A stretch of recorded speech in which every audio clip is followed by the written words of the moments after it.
everybody, it's Bubba Rob. How's it going? I just went to the gym and spun the wheels on the bike there for 20 minutes. Good. Got a bit of a chat this morning for everybody, and for especially young people as always, because if you don't have young people learning, the world is gonna go down in a shithole in a hurry, right? Pardon the expression, but it's true. You know, I was thinking about, you know, and I'm gonna tell a couple of stories here that are true, that happened to me the last couple of days, and I really want people to pay attention to it, because there's a right way and a wrong way to deal with things in life, or should I say a right way, a righter way, and a wrong way. Depending on how you look at, sometimes I thought was the righter way. In the long haul, kind of the wrong way. Even though, you know, you kind of like to deal with things and people a certain way, because, you know, they're a POS, if you know what that means. Everybody knows on a piece of what? Yeah, you can fill in the blank. You know what it is. But you know, I went and had a coffee with my friend Nate. God, we've known one another for a long time, and we're talking about some people we used to work with and different things, and, you know, when we worked in corrections together, and the amount of people, like, he's kept in close contact with a lot of them, and he was listing everybody off that either died or had a heart attack or a stroke. And boy, there's a pretty big list that he could remember. And I was absolutely amazed with the amount of people that were younger than me due to stress. Now, you know, quite a long time ago, when I was really focused on the carnivore journey, I think I told this story, but I'm going to tell it again. And, you know, this is about, you know, having some integrity in life and doing what you think is right for people and for humanity. And what came out of it, you know, wasn't necessarily a good thing. So you can take the lesson from it however you want to interpret it. You know, whether I did the right thing or the wrong thing. But I did what I felt was right, and I don't regret doing it. Especially with what it cost me, and I'll explain all that, but I'll get to it. So, yeah, so anyways, yeah, yesterday it was, I sat down with Nate, and we had a good chat, and I said to him, I said, you know, the day before, I said I was in Costco with my son. And I ran into somebody that we worked with and we trained with and all this stuff. And he was a fella years ago that I went to go see on the union's behalf, who we believed he tried to commit suicide with prescription meds. You know, and I found him. It was a mess, and I took care of him and got him in the hospital, and, you know, he had his psych assessment done. You know, he was in there for quite a while, and, you know, I was glad I did it, but as a result of it, it changed my life forever. A lot of the stuff that had bothered me, that I had suppressed from that job, critical incidences, came back on me, and really peeled my onion back. And, you know, I still haven't stopped with some of the nightmares and bad dreams. You know, I don't wake up very often believing that I still work there, or, you know, I have triggers when I hear door locks that are airlocks, like at the hospital, and you hear that sound or air brakes and whatnot. But anyways, I was with my son. We were in Costco and ran into this guy, and I told Nate who I ran into, and you know, I was never given a thank you. I was never thanked. And that has really sit poorly with me. And to be honest with you, it really pisses me off. And also when I went through that, the deputy director that was working there wanted me to write a report on the incident, which didn't happen on job time. And it was, you know, a mental health issue, and they were trying to fire the guy for duties unbecoming an officer. And you know, I wasn't really supported properly by the union at the time, and so I made a decision that I wasn't going to rat the guy out. So I basically got threatened on the phone by the deputy director, and I told him to shove his job up his ass, and there's nothing he could do to me, and that was the way it's gonna fucking be. Pardon my language. The one thing I am in life is I'm not a rat, and I just don't think on people. You pretty much kill somebody in front of me, I'm gonna keep my mouth shut. I just don't believe in it.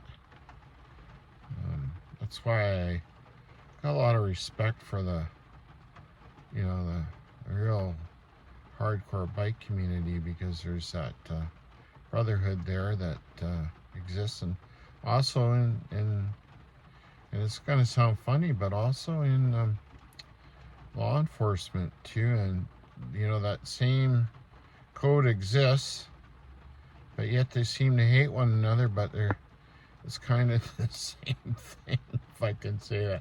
People won't like me saying that. But anyways, I went through the situation, and you know, I was never the same. And at the end of everything, you know, I ended up having to sell my house. You know, the stress over the years, my ex didn't understand. She didn't really know how to support me with what I was going through. Cost me my marriage. It cost some, you know, it affected the whole family, me, my wife, and kids, and my parents, and everybody around me. So it was a real tough go, and it's affected all our lives. And, you know, I thought I would have been treated like a hero, but I wasn't. I was treated like a leper. It's kind of funny when you go through something tough like that in life, you find out who's really solid and who's really behind you. And you know, I only had, I think, one or two people that actually phoned me to see how I was doing, really, until long after the fact. Or if I ran into people, there were some really good people that worked there, but because of the stress of the management and the way things were, you know, they weren't willing to put their neck out to even show support, which is sad. You know, the troops rally behind the path of least resistance. So there's that little story. So when I saw the guy in Costco, I mean, I'm very polite. Whenever I see him, I'm very polite. I ask him how he's doing, and you know, he takes off, and I guess there's an embarrassment there, but you know, I always stood behind him long after that. And you know, I definitely feel that I don't know if it's a matter of shame, but you know, he's never had the decency to thank me for what I've done, and so be it. So, you know, I work hard on letting stuff like that go. So here's a lesson for the young people: is don't get stuck in that moment, because it's taken me a long time, and I'm still not completely over it. And you know, I'm talking over 20 years. And then yesterday, I went to actually Starbucks, and after I had a couple of meetings yesterday morning, and I had to go to Starbucks to meet somebody, for another one. And, God, we had a chat for 2.5 hours. But anyways, while I was sitting there waiting, I had my headphones on, and I'm watching some videos on video editing and photos and all this stuff, and trying to improve my abilities with the whole YouTube stuff, especially doing the other channel, the ambient channel. And there was a guy in there talking to this lady who was not with his wife. That I knew very well. Actually ripped me off on a septic tank job that, without getting it too much, but, to this day, he still owes me $1,500. Now, a couple of years ago, when I run into him a couple times and on the phone, I was pretty flippin' irate. And I was ready to fucking do him and smack him around a little bit. And I could tell, because I saw him through the window. He could see me through the window. He's with this lady. I could tell he was really nervous. And, this is, one of those guys who goes to church every Sunday to forgive his sins, but yet he'll fucking rip you off as quick as blink an eye and not give a shit about it and justify it. But, oh, it's okay, it's okay. I'll go to church and I'll make it okay. Well, hey. So anyways, I still haven't forgotten it, but I did something I wouldn't normally do when I walked into Starbucks. What do you think I did? I did absolutely nothing. I looked over on him. I gave him a big smile.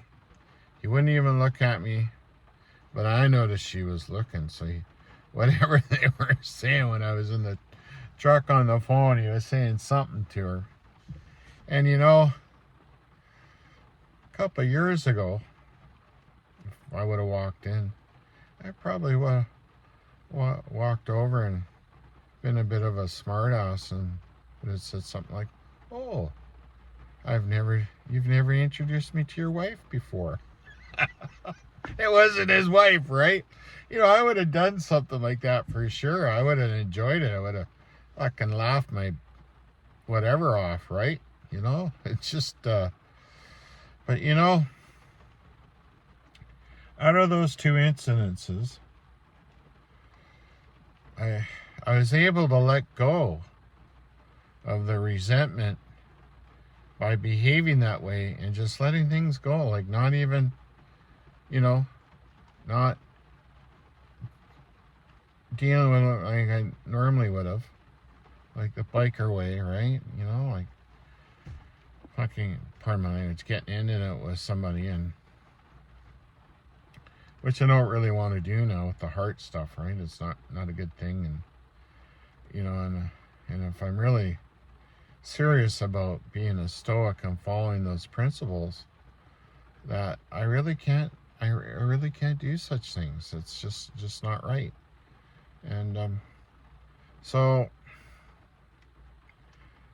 I gotta take that as a couple of real wins for me, and what I want people to take from that. And the carnivore diet, actually, I know this sounds funny, but it actually helps with that, because if you're not hopped up on sugar, or you're having if you got type 2 diabetes or something like that, I mean, I found now that after my sugar levels are normal, I don't get quite so upset. Those things don't bother me as much.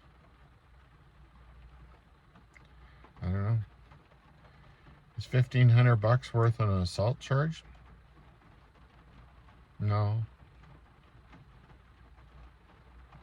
Have I done some mean things for a lot less? Oh, you bet. You bet I have. And did it really get me anywhere? No. No.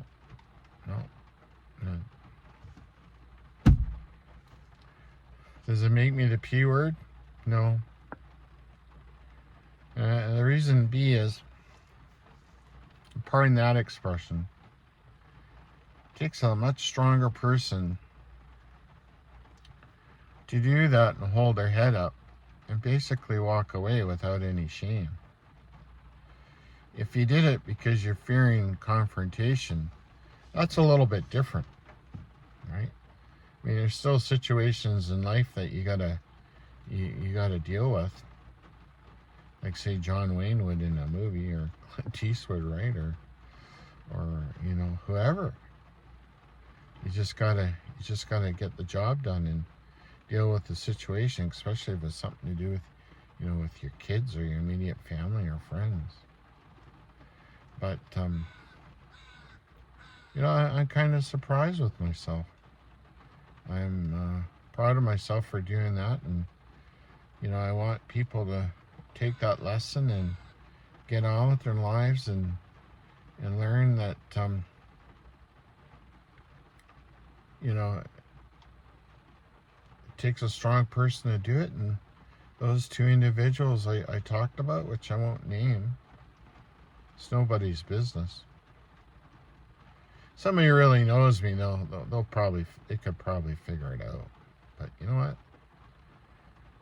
They always have to look over their shoulder.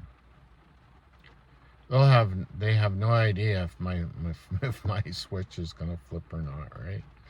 Absolutely no idea. You know what? I really had no problem with dealing with shit like that before.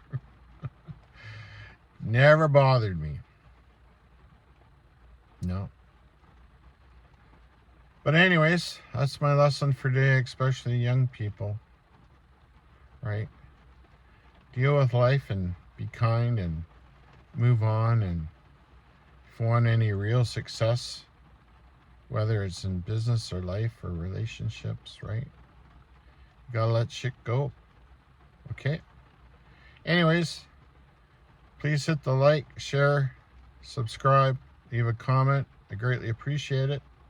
If you want to check out my other channel, Ocean ASMR Blues, I'll leave a link in the description box.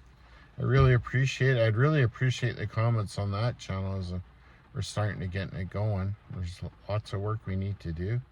It's a work in progress. And remember, most important thing to be a good stoic, good carnivore, good blues person, biker, rainbow, whatever the bleep you are. Most important thing is be kind, have some self-respect, respect others, let stuff go. Take care of your mental, physical,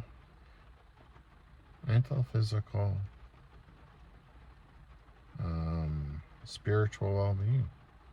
Okay? Love you all. Have a great day. Bye-bye.